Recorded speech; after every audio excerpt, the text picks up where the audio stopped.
Thank you, Betsy. Thank you, Suzanne, for the introduction, and Betsy also for that context setter. I think that helps motivate. Let me just offer also my appreciation for the opportunity to be here and engage with AAAS and specifically with this outstanding panel of scientists and leaders, thought leaders in the entire area of energy, alternative energy, sustainable energy, whatever you want to call it.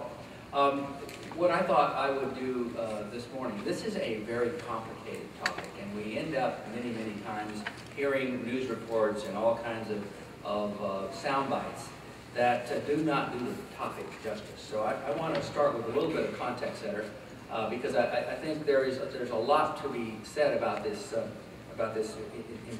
enormously important field, and at the same time it's something that I think we shortchange because we really don't have what I would call a very sophisticated discussion about what it is that we want to do, how we're going to get there, and then the role of science and innovation in that process. So I'm going to start with actually kind of recapping a little bit of what we just finished a report with the IPCC, the Intergovernmental Panel on Climate Change, on the mitigation potential of renewable energy globally. So this was a 3-year effort. Many thousands of inputs have been provided. There were several hundred lead authors. I was one of the coordinating lead authors on this report. And what we were hoping to do is to survey the literature. And as many of you know, the IPCC process depends on merit-based peer-reviewed literature. And this is kind of what you're getting, is the compilation of all of this input. In my chapter alone, I led the solar energy chapter. In my chapter alone, we had over 10,000 comments that we responded to. So there is a lot of vetting that has occurred in the context of this. And so here's just a little bit of the givens that we have. So this is the starting point, and I wanted to offer that. This chart, and I won't go through it in detail, you'll have access to these things later on, is a cost chart. It says where are we with conventional, or what we call incumbent fuels, both electricity, heat, and liquid transportation fuels. In terms of their cost, the top graph is U.S. cents per kilowatt hour, levelized energy cost, and 2005 is the reference year.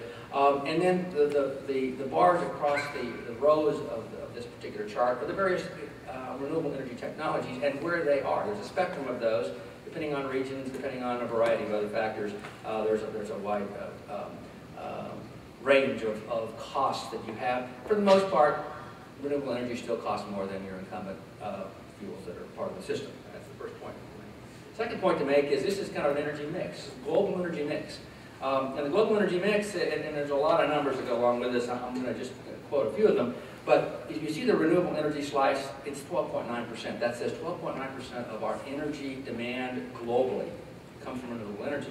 Now, the largest light blue share of that 12.9% is what we call traditional biomass. And traditional biomass, if you've looked at it at all, is not sustainable. This is we're foraging the forest, we're cooking with animal dung, we're a variety of things that has a lot of features that are not necessarily the kind of energy mix that we'd like to have. That typically is in developing countries or areas of the world that don't have any electricity.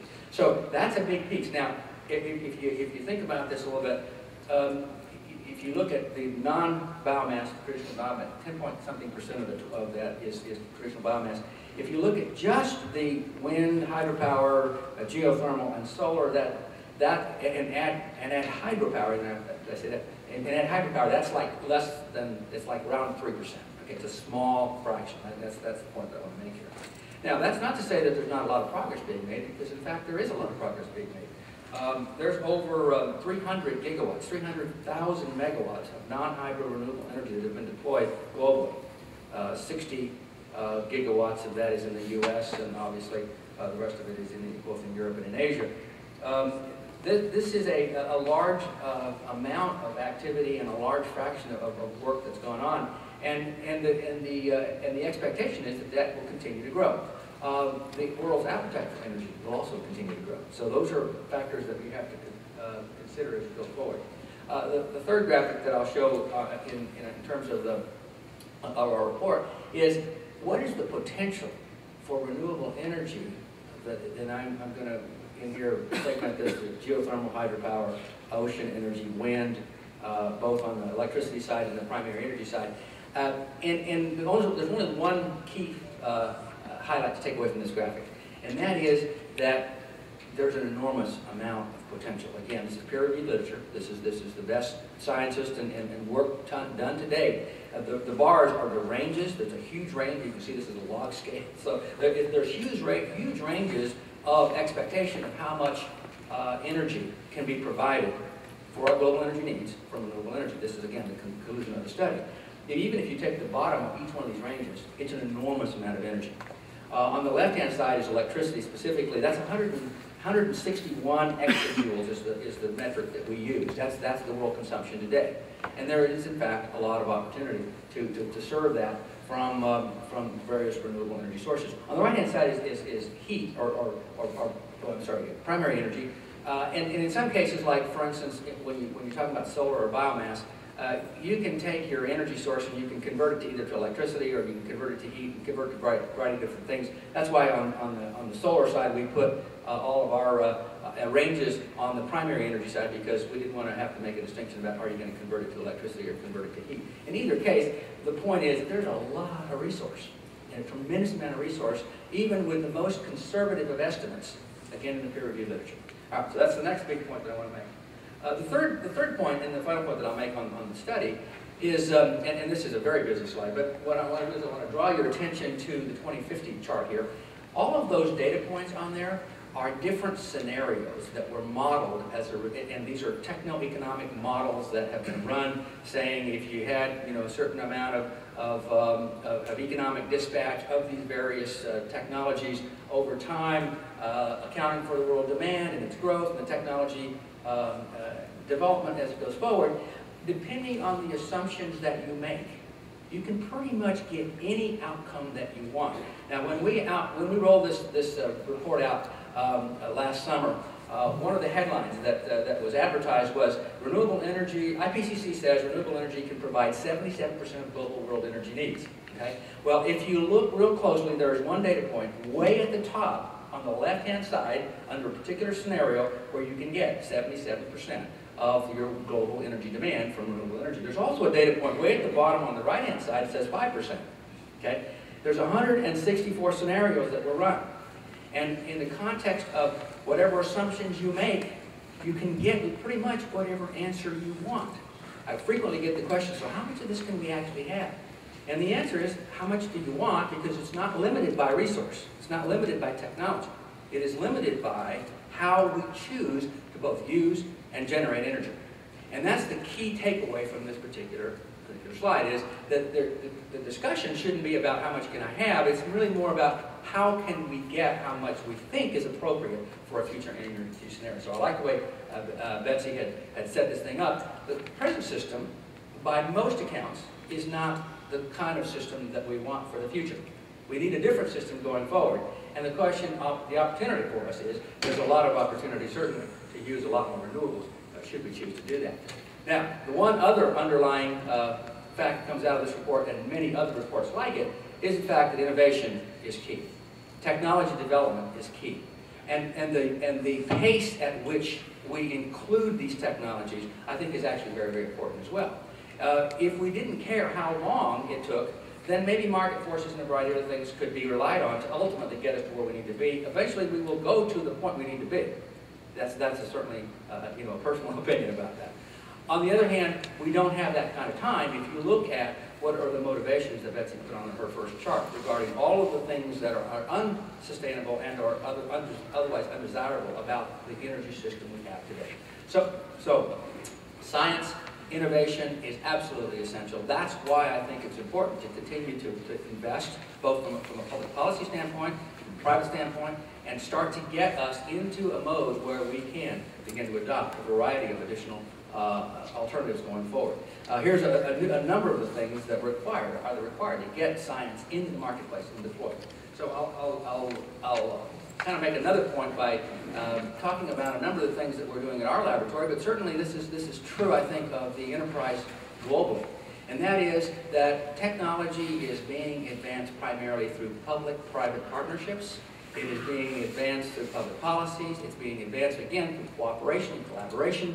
And it really is a market-based sector that needs to have access to capital. It needs to have business cases. And, in fact, what we're finding, and certainly one of the things that I put a high premium on in the work that we do at the National Renewable Energy Laboratory, is partnerships.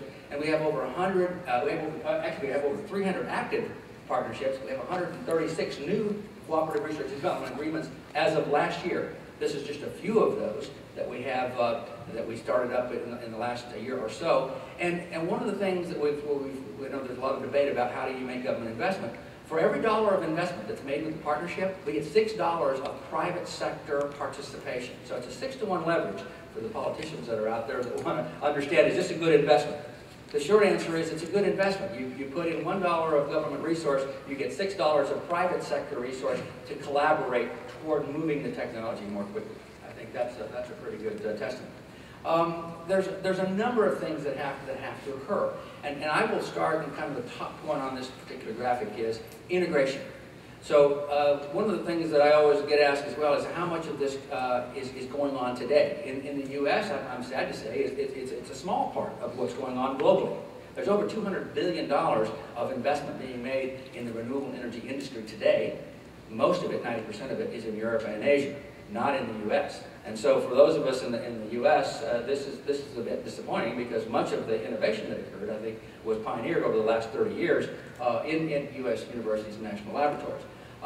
Suffice it to say, there's a lot to be done here, but the next big push is scaling, is the actual integration of technology into the energy system as it is. If you look at some of the things that are listed on this graphic, these are the challenges that we have. The cost of solar still is higher than the incumbent technologies, and we know we've got to get below that. So there's the Department of Energy, Secretary Chu, the President has announced the Sunshot Initiative, and we're trying to move the cost of energy down to, on the order of $1 a watt, which is like 5 to 6 cents a kilowatt hour. It puts us right in that competitive range. And a number of other things here, which I won't go into in the sake of time, but we'll talk about perhaps later. I also want to talk about innovation, because one of the things that I'm excited about is it's not just about the breakthrough science. I think there's some great breakthrough science going on, but as we learn new things, and in particular, nanostructured materials is a huge deal in the solar business, for instance. And I illustrate that in this particular chart. This is a number of partnerships that we have. There's a company associated with each one of these. So there's innovation going on, nanostructured materials that allow us to do some really, really cool things that have a business case, essentially premium today. In other words, there are things that can be incorporated in the marketplace and that begin to essentially make money for the incumbent technologies in the various marketplaces to move more quickly. Everything from better light trapping, which is the black silicon stuff, to new hardware that allows us to take quantum efficiencies kind of simultaneously at various different wavelengths. The bottom two have some really interesting features to them, and that is you have essentially liquid precursor nanostructured materials that you can either put through an inkjet printer and have exactly absorber materials onto a substrate, or a flexible substrate, or ones that improve the quality and the performance at a cost breakpoint that really does improve cost effectiveness as well in today's existing technologies and manufacturing lines.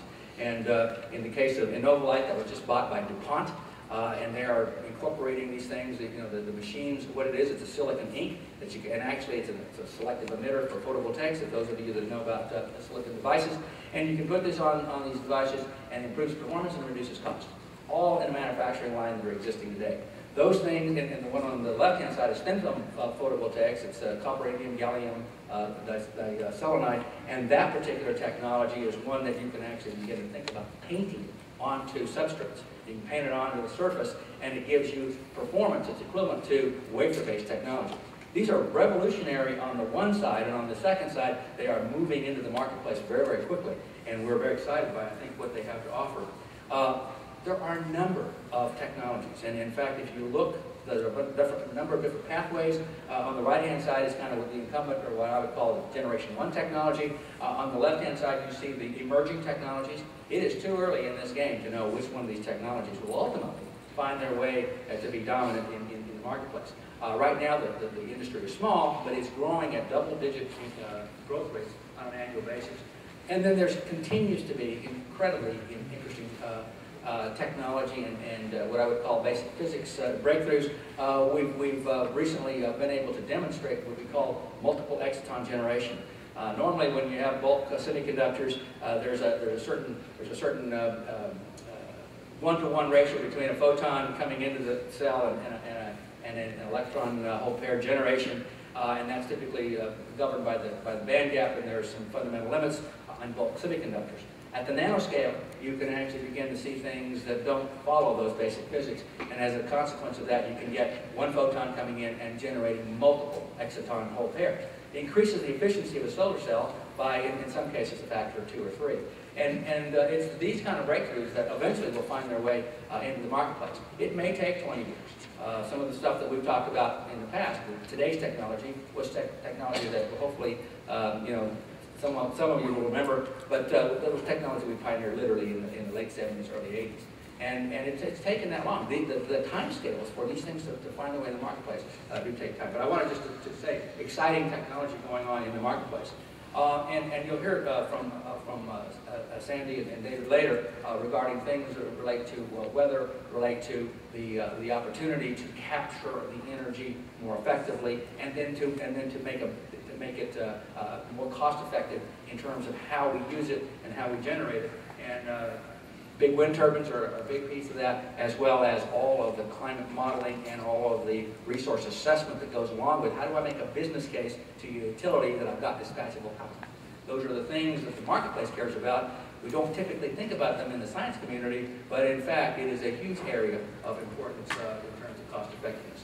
I'll say just a word about biofuels. We have a number of new and exciting things going on in the laboratory recently in terms of taking cellulosic material. These are large polymers of essentially different kinds of complicated sugar molecules, breaking them apart and putting them into more simple sugars that you can either ferment into alcohols, or that you can now, more recently, that you can take all the way to a hydrocarbon-like molecule that allows you to put it into the infrastructure that we have today.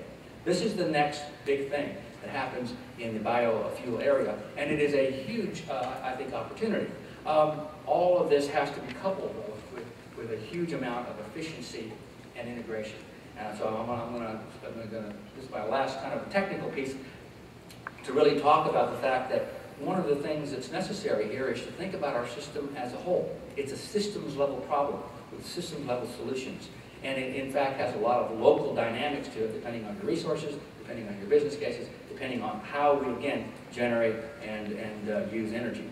A tremendous amount of effort needs to happen in terms of making a transformation from the technology and the systems parameters that we have today toward the systems parameter that we need in the future. And we need to rethink that. Part of what we're doing here is not just about science, not just about the innovation, but also about the business case and how the structure of the energy system has to change going forward. So I'll conclude with this slide, and hopefully I've whetted your appetite a bit for the fact that it's a complicated topic. Lots of moving parts, lots of very, I think, important things to be done. I don't think there's any question that the number one thing to do is to continue to invest in innovation. Innovation is the key to getting us to a solution of a much more sustainable energy economy for the future more quickly. Right? The pace of which will be dictated by how much investment we make, and this is an important piece. We also have the opportunity to design the future that we want. We have to think about the future differently, but as that one scatter diagram that I showed earlier suggests, is depending on the assumptions that you make, you can get to an outcome that is hopefully one that everyone can share is an important new way of thinking about our energy usage. And the last two things really have to do with, it really is a business, and it's about access to capital that can be done in a number of different ways.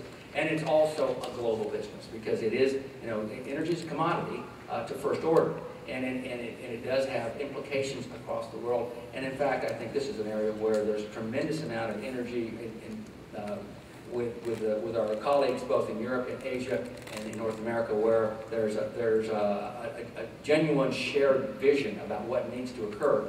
And so the scientific community, I think, is pretty much on the same page.